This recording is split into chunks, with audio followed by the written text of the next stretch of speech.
In a world of seemingly endless podcasts comes what many would call another one. Welcome to the Two Men podcast with your hosts Tim Matson and Phil Powell. Now please join these two confirmed men, that's two moderately entertaining nerds, as they take you on another podcast adventure that's guaranteed to be funny. Or not. This week the two men talk about summertime. And welcome to another edition of the Two Men podcast. This is your hosts, Tim. If you could slur that. I can let me put down my brandy. All right. Yeah. Ladies and gentlemen, that's a professional slurping noise that you just... Tasty. He got a master's degree in theater, so that didn't sound sloppy. No, absolutely. That's something that did UNCG proud. That's right. That work I did right there. I think you could sell that. I just sold on stock footage note, I just sold a sound of me kissing. I just made $1. That's pretty impressive. What did you kiss? It was myself in this instance. What, did you kiss your hand? Or you you just make a noise. So this is a professional sound effect, everyone, that people pay money for. This Ones is of dollars. Free of charge. Normally this would cost you $1. You have to purse your lips in just a certain way. So here it is, and you have to ham it up a bit. So it's like,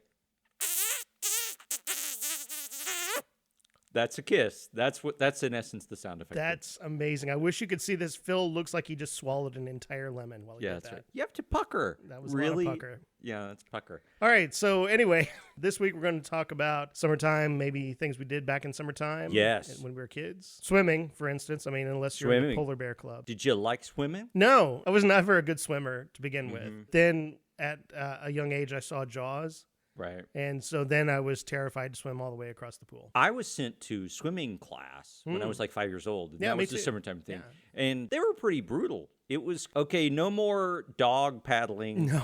And you're going to go in here and you're going to hold your breath. I will say, looking back, I feel so safe knowing that 16-year-olds were watching out for my well-being. Absolutely. Ones that did not give a damn whether you lived or died. That's right. You know, the very mature 16-year-olds being paid by the city to watch me learn how to swim. So that's how you learned to swim. You didn't see. Now, I don't think my dad did this to me. But I do know that my brother learned to swim when my dad threw him into a pond. Really? Yeah, really.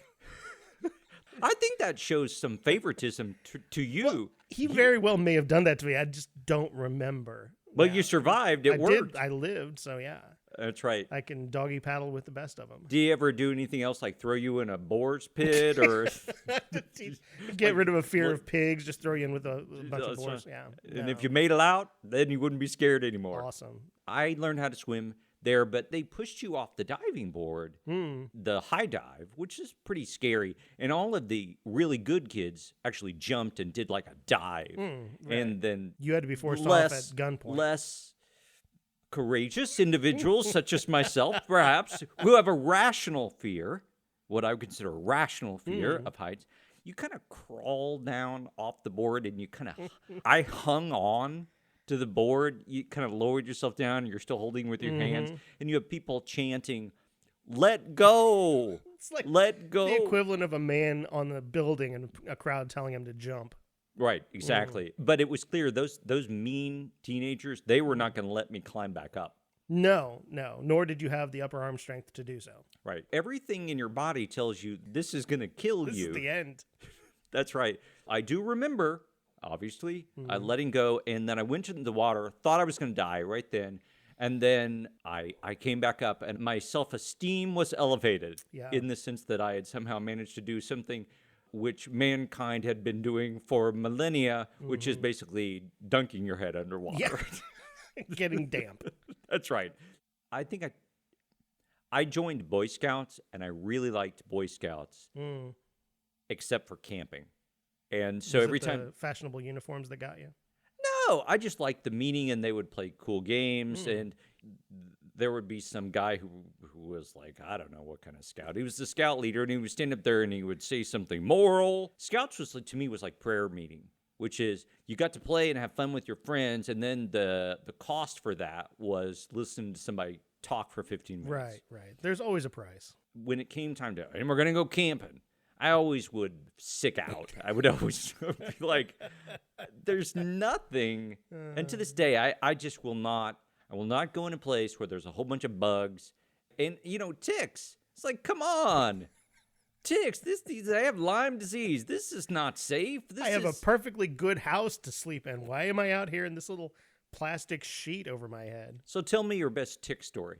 My best tick story? Mm-hmm. Oh, Lord. I got one in my ear one time. That was so far down in there. And I ended up sticking my finger in my ear and digging at it before I knew it was a tick. Well, of course, I cut it in half basically with my fingernail. Yeah. So my mom had to go digging in there with with tweezers to get the head of the tick out. They're tenacious little things. They were very tenacious. Yeah. I mean, that's kind of a common thing. Although I will say that if you had ticks, you were not viewed as high on the social ladder as if somebody who did not have ticks. Yeah. You didn't want to self-identify as a tick magnet. In full disclosure, I also did have a soybean in my ear one time that did take root. What? Sprouted. You had a vegetable? Wait a minute. We can't talk about this unless it happened in the summer. No, this would have been fall. So, yeah, this is a topic for another day. Yeah, all right. Yeah, because, Now, have you ever seen one that's been on your pet and you didn't catch right away?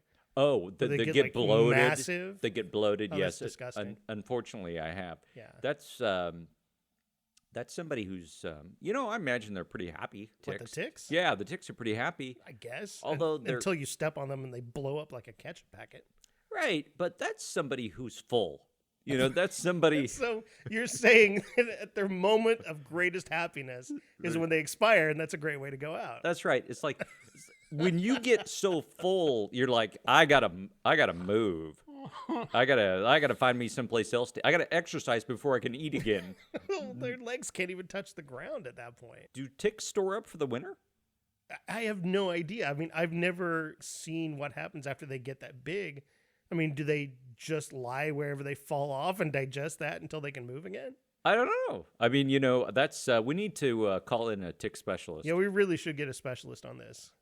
So listeners out there, if you know an entomologist, is that right? Am I saying that right? Yeah. Entomologist. If you have an entomologist friend, or if you are an entomologist, please write in to the Two Men podcast and let us know how ticks function. Because we're curious. We really are. We're curious guys. In so many ways. In a few ways, yeah. I can remember how excited I was to go to Six Flags because they had so many rides and there was so much to do.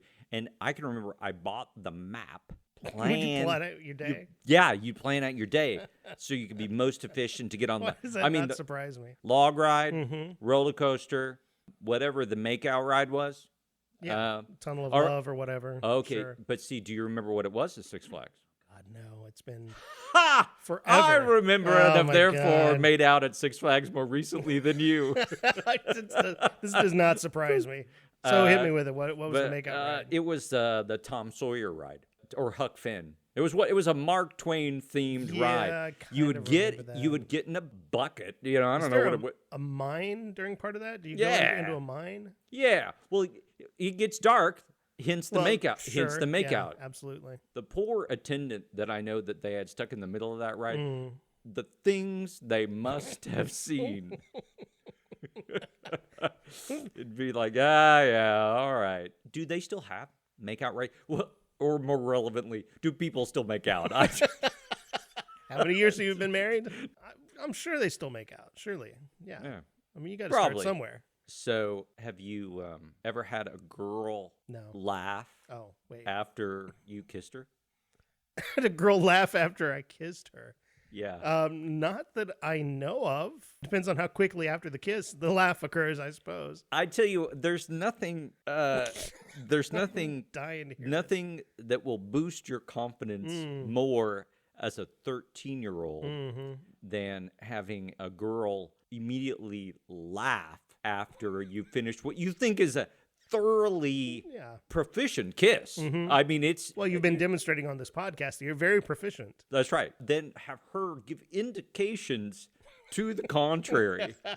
And then you're less concerned about the kiss itself than the fact that it's like, please don't tell anyone else that, I'm apparently a bad kisser. I shunned that girl.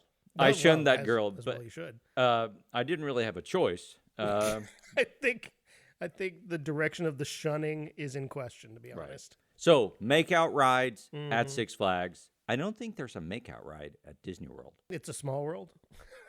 Right. if you're Right. if you're a little kinky, maybe, I don't know.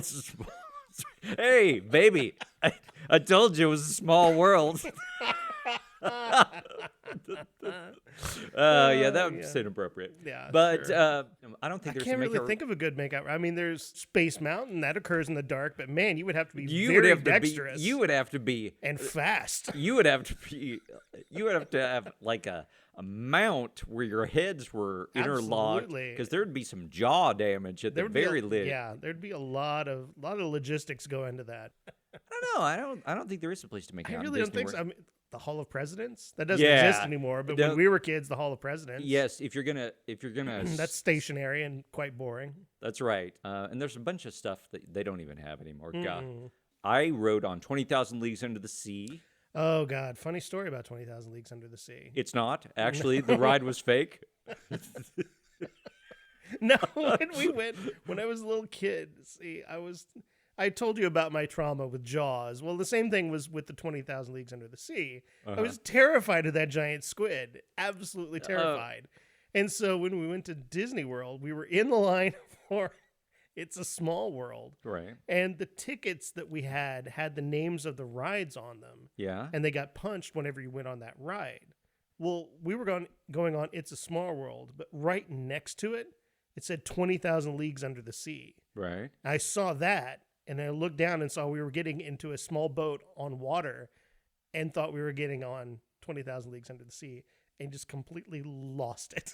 Like crying and just falling on the ground because I did not want to go in with the giant squid. For those of you who don't know, in 20,000 Leagues Under the Sea, there's a big squid. It's like a movie that Disney made. No, there's not a big squid. There's a gigantic squid. Okay, yeah, it Horrifying. sucks. It sucks on the submarine. With a big, cruel beak and lots Yeah. of arms. And It's not it was like horrifying. it's not pleasant looking. But yeah, I can understand why you would do that. And let's see, Mr. Toad's Wild Ride, that's gone. They're striking everything from our childhood. Basically, it's like, let's say, most all things right. from our childhood are dangerous. I mean, Well, the that's true. rides, they're questionable safety. Well, did you guys had a fair, right? Yeah. You were there? Oh. I mean, the I'm rides of the sorry. fair. My God, talk about questionable safety. The Jasper County Fair. I mean, there were several rides. I'm like, we're gonna die on this. Here's the thing: the Crawford County Fair, which was held in Oblong, and they would bring in a celebrity. I remember one year it was actually someone I had heard of. It was Loretta Lynn, and I couldn't believe. You're kidding? They got Loretta Lynn to come? Yeah, Loretta Lynn came, but this was Wow. I think it was during a. must have needed I think some it was cash. during a valley. Yeah. In- I'm sure. Clearly. Yes. So I mean, everybody was talking about that. Did you ever play any of the games at the county fair? Absolutely. So what did you get snookered? So What much did you get snookered Oh on? man, because I thought it was really good at it too. Right. They had these little figures you're supposed to knock down with softballs, right? Right. And there was this girl that I wanted to give this stuffed animal to. Well, there's always a girl. That's You the know what, story here's of the thing. every tragedy in my life. There's always some girl attached. to But it. more than that is, I don't think that was going to buy you a trip into makeout, I'm the pretty makeout sure. ride. Yeah, I'm pretty sure this girl had no intention of making out with me, but still, But she would let you give her a stuffed animal. absolutely one of questionable use. Yes. Right. Okay. So I got this dog. I mean, it had to have cost me like $50. It was ridiculous. Did your fair have 4-H? Yeah, I was a proud member of the Crooked Creek Helping Hands, I think. I can't remember. if that's right. Crooked Creek were I helping don't even hands. remember where Crooked Creek came from. And I here's really the don't thing is, know. I don't understand if that means you're trying to straighten the crooked creek with your helping hands, We're helping or your hands are crooked. It doesn't. We're skimming money off the top of the 4-H. Most people don't even know what 4-H stands for. What does 4-H stand for? Oh, good Lord. I have no earthly idea. Future Farmers of that's- America. That's the FFA. What's the difference? That's See, you thought you were going to teach me something. No, the FFA is a club in high school the kids could belong to. The Future Farmers of America. Well, what's the FFA. difference between that and 4-H? Well, they're both like an activity mostly indulged in by rural kids, but they're not the same organization. Was this like West Side Story? Did they rumble? Yeah, that's right. Don't you remember like- the kids? Now, do you remember they had the blue jackets that they got? Yeah. Yeah. So that's the FFA. The guys, the boys and girls that were in that. So you like lettered in cow? Yeah. I don't know. I was never going to be a future farmer of America. Let's put it that way. Too much work involved. So Could you drive a combine? yeah, I can. I mean, I could still. Now it's funny. I was just thinking about this the other day. I should go home and visit my brother, but I'm afraid he might put me in a tractor. And I'm afraid I would break something because I don't know that I remember well enough to do it. Plus, when I was a kid, we drove relatively smaller tractors, but now my brother has these gargantuan pieces of equipment. I don't know. I don't know that I would know how to operate it, to be honest. 4-H. 4-H. 4-H. So Right. what was it? Was like husbandry, which to me always sounded like a spousal thing, but apparently isn't. No, you don't. Husbandry does not involve your spouse. It involves farm animals, and that's not really the same So thing. then why is a husband called a husband? I'm not touching that one. I know your wife listens to this podcast. I mean, I just don't know. Husbandry, I don't know what that means. All right. So I can't imagine what the 4-H's are. I mean, I really don't know. Failure, That's an futility. F. That's F. Listen, do you know the difference between the letter F and the letter H? Yeah. Okay, 4 what you're H's. listening Oh, starts right. with F. Right. So I mentioned that's Good right. Lord. 4 H's. I guess I keep thinking of Future Farmers of America. Yeah. Yeah, okay, Which all is right. does not start with H. So that's where I got that. But husbandry's right. Yeah, Husbandry is one of them. Is it? Yeah. Well, if you say so, I'm fine with that. Let's guess. Husbandry. Oh wait. It's coming back to me now. Isn't it? Heart, hands. Oh gosh, I don't know. I don't know. Heavy metal. That's right. Horny. Horny teenagers. No. All the horny teenagers that I encountered were at church camp. Not 4-H camp. Church camp. Oh, I tell you what, I have a lot of expertise in church camp. So where'd you go to church camp? Over by Indiana. The one that I went to, which was a Methodist camp, was Louisville. And then trust me, there are camps like everywhere. Yeah, all it's over like, there. like mini cults. There are these. In that there is frequently Kool-Aid involved. Yes. Oh man, I tell you what, as a kid, I hated church camp. I'm sorry, fella. What? As a kid, I hated Are you kidding me? Church camp? Church camp. That's where I learned the F word for the first time. One of the kids that I bunked with. Now, this was early on. I didn't know what the F word meant. Oh, you didn't know what it meant? Yeah. So I got taught what it meant by one of the guys that was in the bunk. Break down the conversation. Breakdown. Because I can break down my conversation. Well, see, the thing is, I coerced one of the other guys to ask him what it meant. That's how it broke down. I was not going to come out and admit that I didn't know what it meant. Right, I would not tell this other was- kid who that was wanted to death. know. Yeah. This other kid, little guy, I don't remember his name, wanted to know what it meant and asked me. And I was like, well, I'm not going to tell you if you don't know. And so he Ask asked Tony. me. Yeah. So Tony explained it. So then I knew what it meant. How detailed did he get? Relatively. Oh, Yeah, wow. relatively, Good yeah. for Tony. Yeah. Because Absolutely. at that point in time, I had a lot of information. So I learned about the facts of life by my parents laying a book on my bed. Really? Yeah. Oh, So my parents would never do that. so they didn't. You never had a talk. No. Are you kidding me? No. There was no talk. There was no talk. other than why are you in the bathroom for so long? That's right. That was the talk we got. You're in the bathroom for far too long before school, Tim. Yeah. Before school? Hey, man. All right. Nah, I can understand that. All right. They must have got you up early. They did. I told you I got the bus at 6 o'clock in the morning. Okay. Oh, all those fellow bus riders of Oh, yours, they boy. never knew. No, you. No. So They knew. Everybody was doing it. That it was- age. Come well, on. here's the thing. Yeah, you're right. I learned the facts of life, but I had a lot of information that was like, right up into the good part. There would be like this thing, and the man has the sperm, and the woman has the eggs, and the sperm fertilizes the eggs, and that is what makes the baby. Right. You just don't know missing the mechanism. It's like all right, I read it, but how does this work? How does the man part get to the woman part? Yeah, That's the part. That's the big mystery. And still remains that to this day. And here, to this day, all right, I have a pretty embarrassing story. I'm not going to say how old I was because that would be horrible. But I can remember somebody saying that Susie had made out with Billy. And I said, in a knowing fashion, well, I hope she doesn't get pregnant.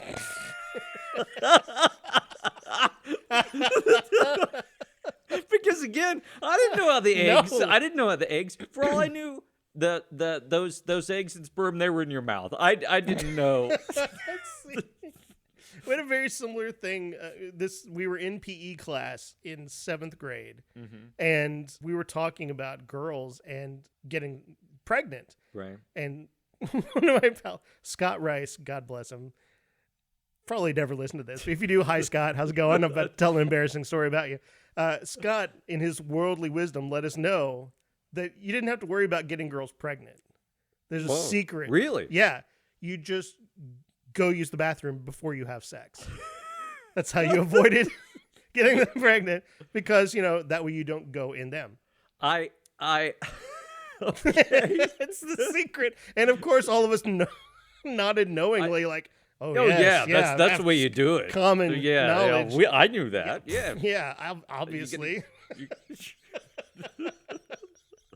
Oh, that's going to lead to some pregnancy. I'm afraid that any of our friends, if they use that plan, who's your what's his name? Scott. Scott. So I hope to God, poor Scott, that at some point in his teenage years there wasn't like, I don't understand, Susie. I mean, I use the bathroom.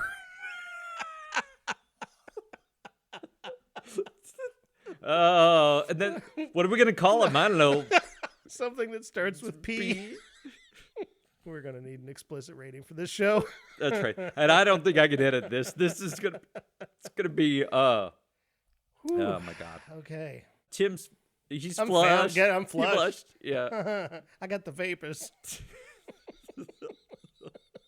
What are the vapors? I don't know. Something that Elizabethan women have before they fainted. Well, it seems to me like the vapors would cause you to faint. Well, I guess. I don't know how this works. I think we've established we don't know how women work. So all right. We don't know how people have babies. No. Don't know that. Don't know what 4-H stands No, for. we don't know that either. We don't know what causes the vapors. No, or how they work. So podcast audience, if you know how the vapors work, that's right. make a post on our Facebook page. Let us know how. We don't know. We don't know.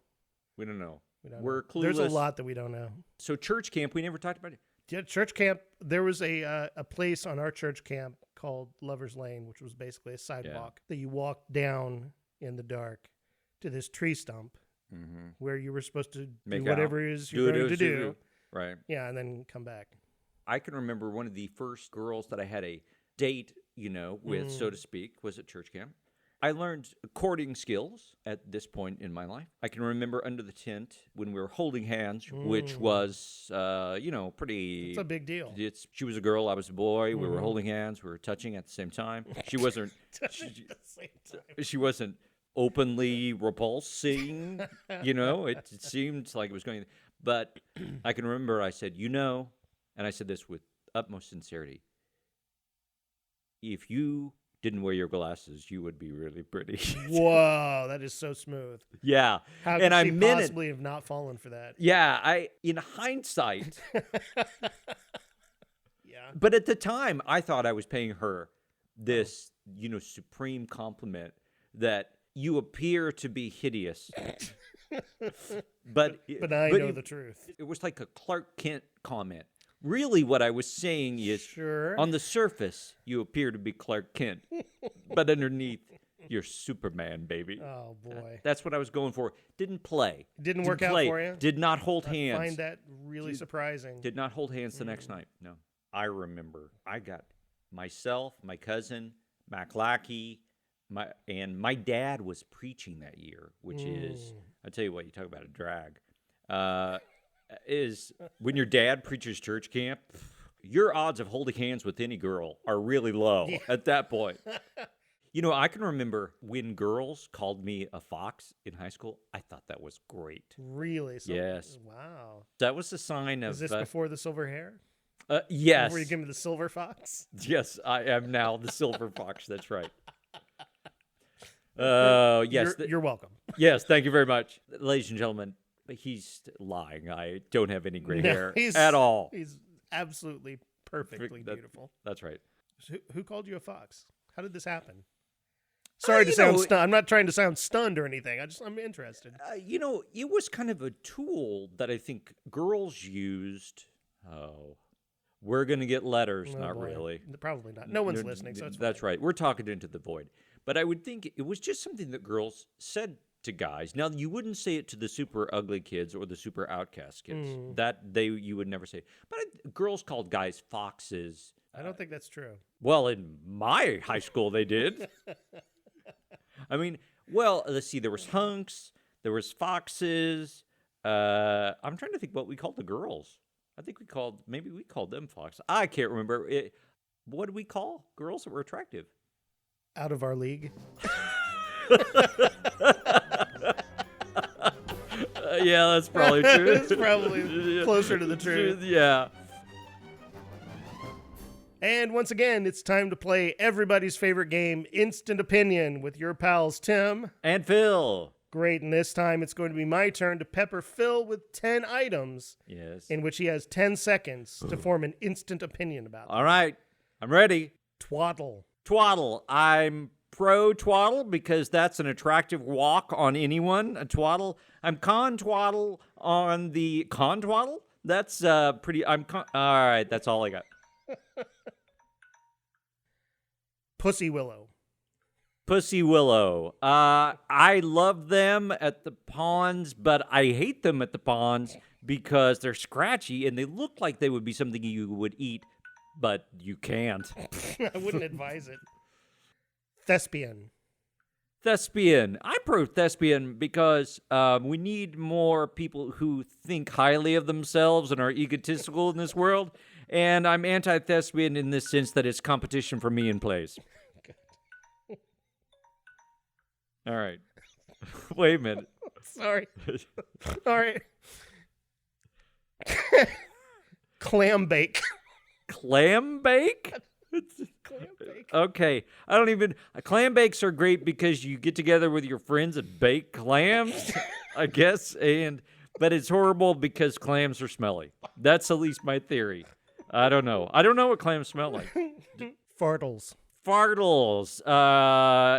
It's one of them Shakespearean words. It's also something you get after too much bean. I don't know. That's on the nose. That's potty humor, and I'm above that.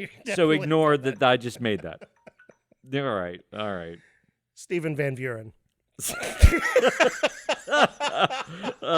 Steve. He regrets that I did that. Stephen Van Buren. Stephen Van Buren is a handsome man that I could only aspire to. Negative is that he's really flirty. And I'm sorry, Marie.